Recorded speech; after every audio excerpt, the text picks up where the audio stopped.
Bonjour, voici corrigé des questions 9 à 12 du concours à venir de 2015. Donc c'est sur les probabilités. On est parti.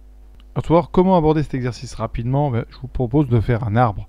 Alors quel arbre on fait? Est-ce qu'on commence par A ou par B? Alors on vous donne une probabilité conditionnelle ici avec un, c'est très important, avec un sachant B bar. Donc, eh bien, je vous propose de construire un arbre où on commence par B et B bar. Voilà. Et donc après vous aurez A et A bar. Vous allez voir, on va faire tout l'exercice avec ça, ça va aller très très vite. On va remplir donc les données du texte. Alors je vais les mettre en bleu. Donc on vous dit que P de A bar sachant B bar c'est 0,2. Donc A bar sachant B bar c'est ce petit chemin qui est ici. Ensuite dans le texte, P de A vaut 0,6, ça on ne peut pas le mettre. P de A ça sera par contre important tout de suite. On va le stocker ça.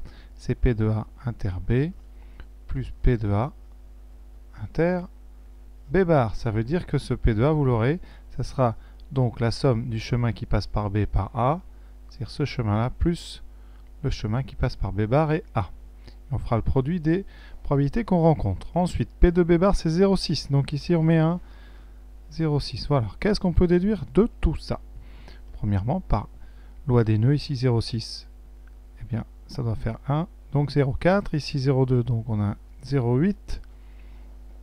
Est-ce qu'on peut remplir les autres? On sait que la somme ici de 0,4 fois quelque chose plus 0,6 fois 0,8, ça fait ici P de A qui vaut 0,6. Et nous on connaît dans l'arbre, vous voyez, on connaît P de B bar inter A. C'est-à-dire qu'on connaît celui-là qui vaut donc 0,6 fois 0,8. Donc lui on ne le connaît pas, mais par soustraction, ici on a 0,48, à droite on a 0,6. Donc P de A inter B, c'est 0,6 moins 0,48, c'est 0,12. Donc, ici, au bout, en A inter B, ici, on a 0,12. Qu'est-ce qu'on a pour l'instant? Et qu'est-ce qu'on cherche? On cherche P de A bar inter B. Alors, A bar inter B, vous voyez, c'est le produit, c'est ce chemin-là qui nous intéresse. Donc, il faut faire 0,4 fois ce nombre ici, mais qu'on n'a pas. Donc, on va faire bien, par soustraction. Qu'est-ce qu'on a? On a 0,12 ici. Là, on a 0,6 fois 0,8. Donc, on a 0,48. 0,48, c'est P de B bar inter A. Ensuite, on a 0,6 fois 0,2. On a 0,12. Conséquence, bien, combien on a? Donc, on a 0,12, 0,48 et 0,12. Ça nous fait pour l'instant, donc, vous voyez, 0,72. Donc, il nous reste pour celui-là 1 moins 0,72, il nous reste 0,28. C'est donc la réponse B. Je vous propose une deuxième méthode. Donc la première étape est la même. On calcule P de A inter B, ça donne 0,12. Donc vous avez ici 0,12. Et partant de là, au lieu de faire la somme des 4, on ne regarde que la partie de B. On sait que la partie de B, c'est 0,4 qui se divise en deux. P de B inter A et P de B inter A bar. Et nous, on cherche P de B inter A bar, c'est-à-dire A bar inter B. Donc vous allez faire 0,4 moins les 0,12. Il vous reste ici, tout simplement, pour le deuxième chemin, 0,28. Donc voilà la première question, réponse B. Deuxième question, on vous demande P de A sachant B bar. Alors ça, dans l'arbre, je vais le mettre rose. C'est donc, on part de B bar, on arrive en A. C'est donc ce petit chemin ici. C'est déjà fait, on a déjà répondu il y a bien longtemps. Donc c'est tout simplement 0,8. Alors, avec des formules, on pourrait évidemment tirer ça directement du texte. Vous savez que P de A bar sachant B bar, c'est 0,2. Vous savez que P de A bar sachant B bar plus P de A sachant B bar, ça vaut 1. Ça, c'est quand on ouvre ici un nœud ici en B bar. Et là, vous en avez un qui vaut 0,2. Donc, il vous reste forcément le complémentaire. Pour l'autre, c'est donc 0,8. Réponse A. On nous demande maintenant P de A union B.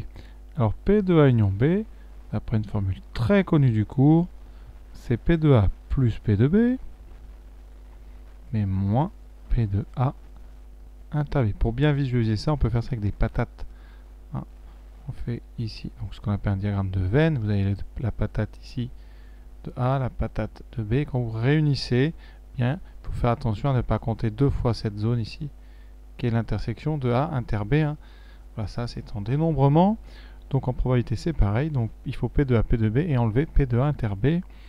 Conséquence, P de A, et bien là, c'est dans le texte, c'est 0,6. P de B, on l'a pas, mais on a P de B bar qui est 0,6, donc P de B, c'est 0,4.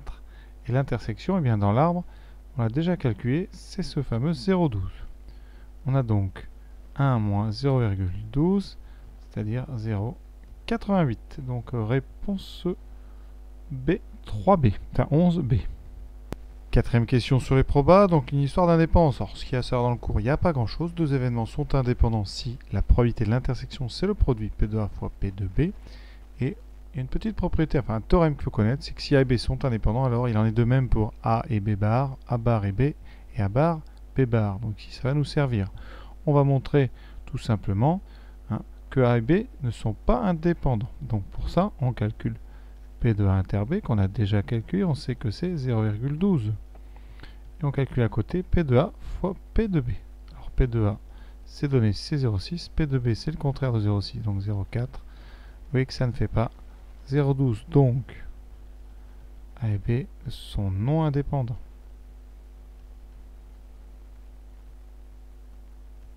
Conséquence, eh bien les autres aussi, puisque si A et B, par exemple, si A bar et B étaient indépendants, eh bien d'après le théorème, A et B le seraient. Donc forcément, ça nous enlève B et C, et A, on vient de le montrer. Donc d'après le théorème, eh bien, aucune des trois propositions n'est correcte. Donc voilà, ces 4 questions sont terminées. À bientôt.